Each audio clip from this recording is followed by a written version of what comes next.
말라기 3장 세 번째 시간입니다. 13절부터 18절 말씀입니다. 사실은 4장까지 같이 함께 살펴보아야 맥이 잘 흐릅니다. 말씀의 내용이 3장 13절부터 4장 끝까지 연결되는 말씀이기 때문에 함께 보는 게 자연스럽습니다. 그런데 오늘 말라기 3장 13절부터 18절까지 중심 말씀으로 놓고 다음 시간에 4장 1절부터 6절까지 또 살펴보도록 하겠습니다. 내용은 중복될 수 있습니다. 오늘 본문 속에 우리가 함께 읽었습니다만 두 가지 유형의 레위인, 유대 사람들이 등장합니다. 이 시대에 적용하면 성도들이죠. 성도들 가운데 이렇게 하나님을 경외하는 자가 있는가 하면 대적하는 자가 있다는 겁니다. 당시에 말라기 선지자를 통해 선포가 된 이 말씀 속에는 1차적으로는 레위인, 특히 그 제사장들이죠. 제사장들과 레위인 그리고 유대 백성들 다 포함한다고 볼 수 있습니다.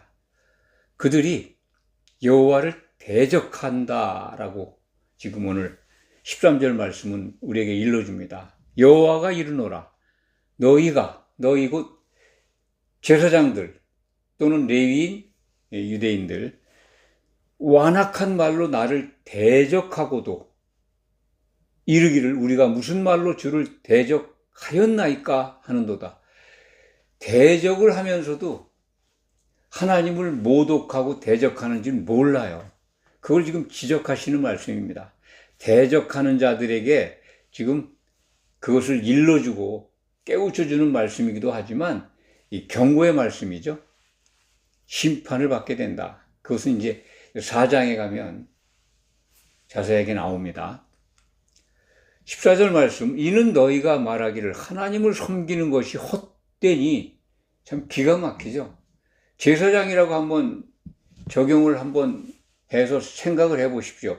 여호와께 제사를 드리는 제사장들이 그 제사를 드리면서 하나님을 섬기는 게 헛되다. 참 그 하나님 앞에서 여호와 앞에서 그 명령을 지키는 것이 우울하다는 거죠. 이게 신이 안 난다, 슬프다, 맥 빠진다.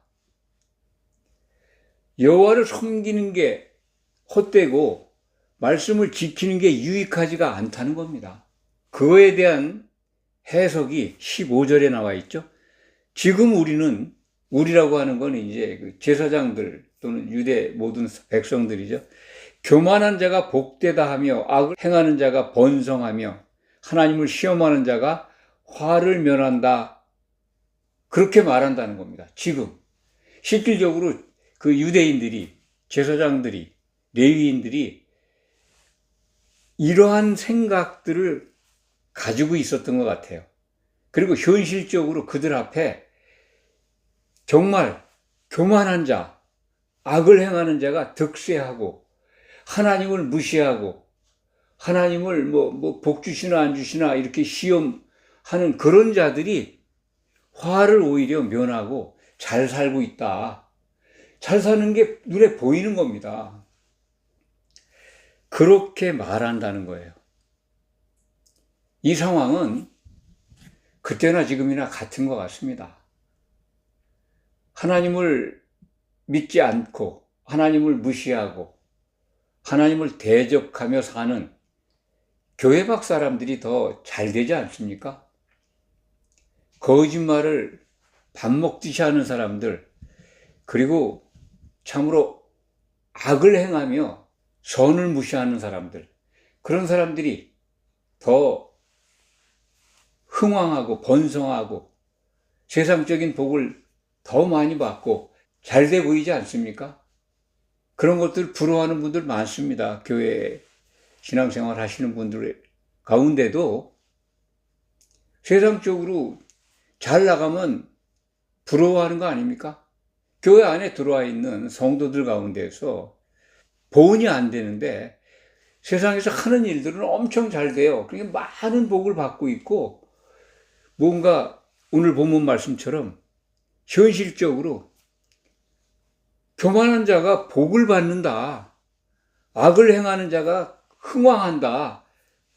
하나님을 무시하는 자들이 오히려 화를 받지 않고 화를 면한다. 그런 현상들 우리들 일상에서 만나지 않습니까?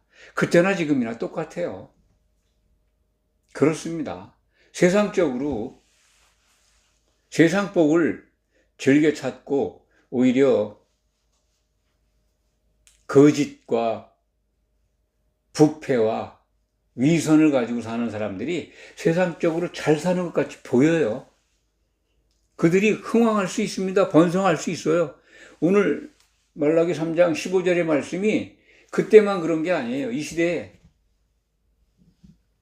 딱 들어맞습니다. 한번 세상을 보십시오. 또 교회 안을 보십시오. 물론 신실한 성도로서 신앙생활하면서 하나님께서 은혜와 사랑을 부어주시는 분들도 있습니다. 그런데 세상적인 즐거움과 세상적인 부와 세상적인 영광을 누리면서 신앙생활한다면 정말 위험합니다. 오늘 본문 말씀을 잘 적용해 보시기 바랍니다. 그러니까 그들이 진짜 하나님을 섬기는 자들까지도 하나님을 섬기는 것이 헛되다. 여호와 앞에서 그 명령을 지키는 것이 유익이 없다라고 한탄한다는 거예요. 그것을 오늘 말라기 선지자는 하나님을 대적하는 자들이다. 대적하고 있으면서도 그것을 모르고 있다. 완악한 말로 그렇게 말하고 행동한다는 겁니다. 13절부터 15절까지는 그렇게 하나님을 대적하는 자들의 실상을 지금 선포하고 있죠. 깨우쳐주고 있죠. 무지해서 모를 수도 있습니다. 그렇지만 그들은 세상 것을 좋아하는 미혹에 빠져 있다. 그렇게 진단합니다. 이 시대에 신앙생활하는 기독인들 가운데 이런 경우에 생각을 가지고 신앙생활한다면 미혹에 빠진 거죠. 마귀의 올무에 걸려든 겁니다. 그런데 16절부터 18절 사이에는 그와는 반대되는 사람들의 유형이 소개되고 있습니다.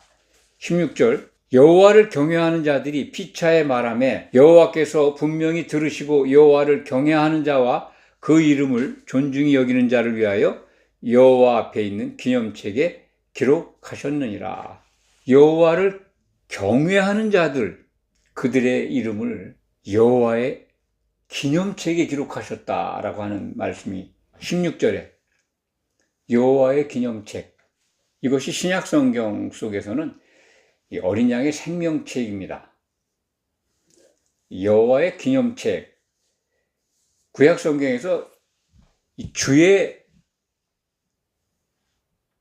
책, 여호와의 책 이런 표현으로 등장을 하는데 제일 먼저 이 하나님께 있는 이 책, 뭐 우리에게 주신 율법책이 아니라 하늘에 하늘에 이 하나님께 합당한 자들의 이름이 기록되는 그 책에 대한 최초의 그 구약 성경에 등장하는 최초의 말씀은 출애굽기 32장 32절입니다. 모세가 내 이름을 주의 책에서 지워버리십시오라고 간청합니다. 그것은 이제 금송아지 만들어서 하나님을 진노케 한 사건 후에 이 백성들을 용서해 주십시오 라고 기도할 때 모세가 하나님께 고백한 내용입니다. 기도입니다. 제 이름을 생명책에서 지워주십시오. 그러니 이 백성들을 용서해 주십시오. 그런 기도죠. 그러니까 출애굽기 32장 33절에 여호와께서 내가 내 책에 기록된 자들 중에서 내게 범죄하는 사람이 있다면 누구든지 다 지워버릴 것이다. 그렇게 응답하십니다. 그러니까 생명책에 이름이 기록됐다 하더라도 거기에서는 이제 생명책이라는 표현이 아니고 모세는 주의 책이라고, 그리고 하나님은 내 책이라고 기록하십니다. 내 책, 내가 갖고 있는 책, 내 책에 기록된 자들 가운데, 내 책에 기록된 자들 가운데 누구든지 누구라도 내게 죄를 범하면 지워버리겠다. 이 구약성경에 제일 먼저 등장한 생명책에 관한 말씀입니다. 시편 69편 28편에는 정확하게 생명책이라고 기록되어 있죠. 악인들이 의인들과 함께 생명책에 그 이름이 기록되지 말게 해달라고 하는 다윗의 기도가 기록되어 있습니다. 신약성경에는 여러 군데 기록되어 있습니다. 구약에는 생명책이라는 이름으로 기록된 곳은 시편입니다. 시편 69편 28편이고 그 앞전에는 다 주의 책, 여호와의 책 이렇게 표현되고 있다. 기억하시기 바랍니다. 신약 성경 속에서는 예수님이 이 하늘에 기록되는 것을 소개한 누가복음 10장 20절로 기억하는데, 하늘에 믿는 자들이 곧 영이 거듭난 자들이죠. 그 생명책이라고 하는 생명책으로 우리가 생각할 수 있습니다. 예수님 말씀은 누가복음 10장 20절에 너희가 귀신이 떨어지는 것을 보고 귀신이 항복하는 것을 기뻐하지 말고 너희 이름들이 하늘에 기록된 걸 기뻐하라 하실 때 하늘에 기록이 되고 있다. 우리의 이름들이. 그러니까 거듭난 자들을 가리켜서 하신 말씀이다. 이렇게 설명드립니다. 그리고 이제 빌립보서에 기록되어 있는 이 바울의 동역자들을 그들의 이름이 생명책에 기록되어 있다라고 설명한 부분이 있습니다. 나머지는 이제 신약 성경 가운데는 계시록에 가면 6번이 나옵니다. 거기서는 정확하게 구약에는 주의 책, 여호와의 책, 생명책 이렇게 나왔지만 요한계시록에는 어린 양의 생명책이라고 기록되어 있습니다. 그래서 생명책에 기록된 자들에 대한 그 이해가 신약 성경에 와야 어느 정도 선명하게 볼 수가 있습니다. 생명책에 기록되지 아니하면 그 이름이 없으면 불못에 던져진다고 하는 것이 성경 마지막 책의 증거입니다. 그런데 오늘 본문 말씀 16절에 여호와 앞에 있는 기념책에 기록하셨다. 여호와의 기념책, 곧 생명책으로 우리는 이해할 수밖에 없습니다. 믿음이 있는 자들, 하나님을 기쁘게 하면서 신앙생활을 했던 하나님을 경외하는 자들이죠. 오늘 본문 말씀을 적용하면 하나님을 경외하고 그 이름을 존중히 여긴 자들이 영이 거듭나서 여호와의 기념책에 기록이 되어 있다. 여호와를 경외하는 자들에 대한 약속, 상급, 그거에 대한 말씀입니다. 첫 번째가 여호와의 기념책에 기록된다. 구약 성경에서는 여기까지입니다. 혼의 구원에 관한 말씀은 신약 성경에 가야 우리가 온전한 구원에 대한 말씀을 접할 수가 있고, 예수님이 오신 목적이 온전한 구원, 곧 교회를 이룬 자들이 누릴 혼의 구원을 예수님의 말씀을 통해서 접하게 됩니다. 우리의 신앙의 목적은 생명책에 이름이 기록되는 것, 그것이 전부가 아닙니다. 그것이 지워지지 않고 기록된 상태에서 이기는 자가 되어야 합니다. 그것까지는 이 구약 성경에서는 보여주지 않고 있습니다. 17절 말씀, 만군의 여호와가 이르노라 나는 내가 정한 날에 그들을 나의 특별한 소유로 삼을 것이요 또 사람이 자기를 섬기는 아들을 아낀같이 내가 그들을 아끼리니. 내가 정한 날, 그것은 이제 4장에 기록되어 있는 말씀과 함께 설명을 드리기로 하고요.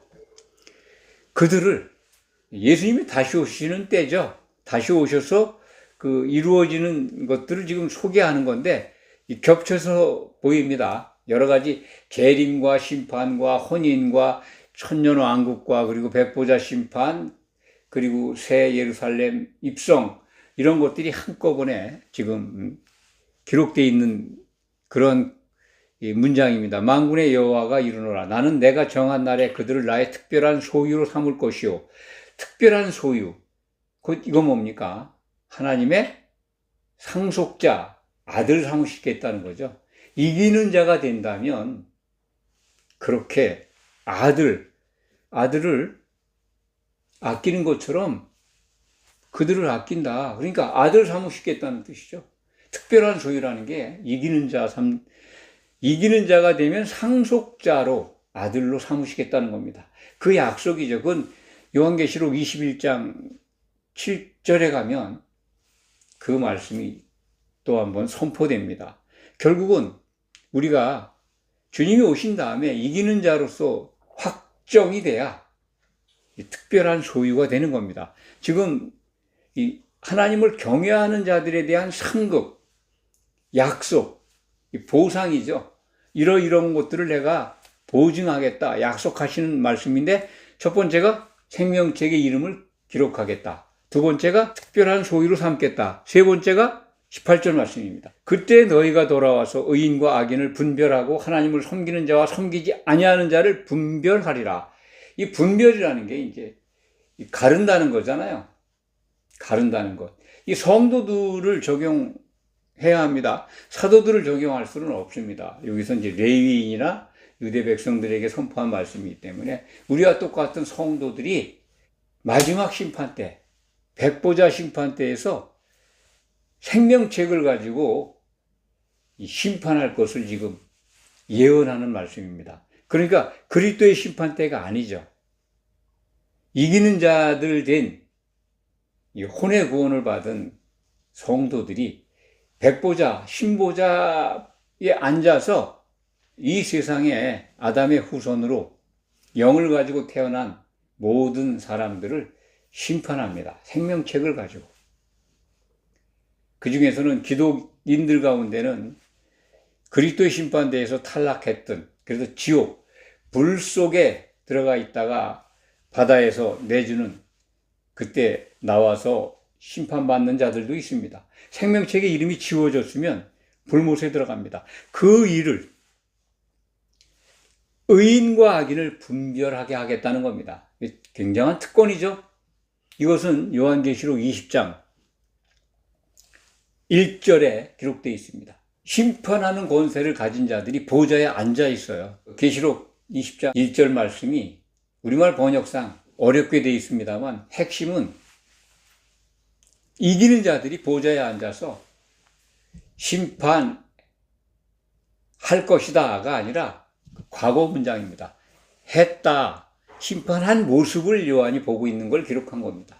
미래에 일어날 일인데 그것을 참고하시고요. 그렇게 하나님을 경외하는 자, 또 여호와의 이름을 존중히 여기는 자들에게 이 세 가지를 약속하고 계십니다. 하나님을 경외하지 않는 자, 하나님을 대적하는 자들은 어떻게 될까요?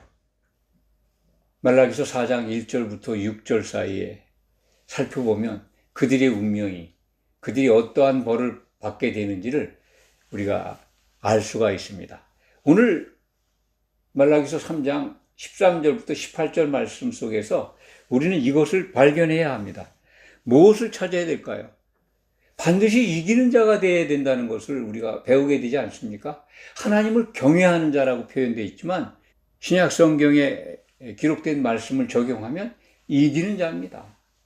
이기는 자가 된다면 생명책의 이름이 지워질 리도 없고 기록된 상태로 유지가 되고 혼의 구원을 받아서 하나님의 아들, 상속자가 되고 그리고 백보자 심판 때에서 심판하는 권세를 누린다는 겁니다. 반면에 대적하는 자들은 4장 1절 말씀을 소개해드리면 용광로 불 같은 그러한 날에 심판 날이죠. 그날에 지푸라기 살라지듯 사르신다는 겁니다. 이 부분은 이제 지옥불에 던지는 것도 있지만 사실은 불못 처분을 받는 그러한 운명을 예언하신 말씀이다. 이렇게 미리 말씀을 드립니다. 여러분은 신앙생활하고 있는 이 말씀을 듣는 기독인, 특히 믿는 분들은 오늘 본문 말씀을 스스로에게 교회에 적용해서 어떤 길에 서야 되는가를 분명하게 결심하셔야 합니다. 오늘 본문 말씀은 돌이키라는 말씀이죠. 돌이켜야 사합니다. 종말이 다가오고 있습니다. 징조를 보면 그렇습니다. 얼마 남지 않은 인간의 시간으로는 측량할 수는 없지만 하나님의 시간으로는 도둑같이 오신다고 하셨습니다. 종말의 때 우리 인생, 믿는 자들의 인생은 두 갈래 길 아닙니까? 하나님을 대적하는 자와 하나님을 경외하는 자로 딱 2분입니다. 두 갈래 길입니다. 거기 어느 쪽에 서시겠습니까? 우리는 이기는 자가 되는 길에 서야 합니다. 그렇지 않으면 생명책에서 이름이 지워지고 불못에 들어갈 수밖에 없습니다. 오늘 본문은 이것을 정확하게 보여주지는 않지만은 그러한 것들을 포괄적으로 우리에게 일러줍니다. 심판이 있다. 말라기서 3장과 4장은 심판에 대한 내용을 강조하고 있다는 것을 꼭 기억하시기 바랍니다. 기도하겠습니다.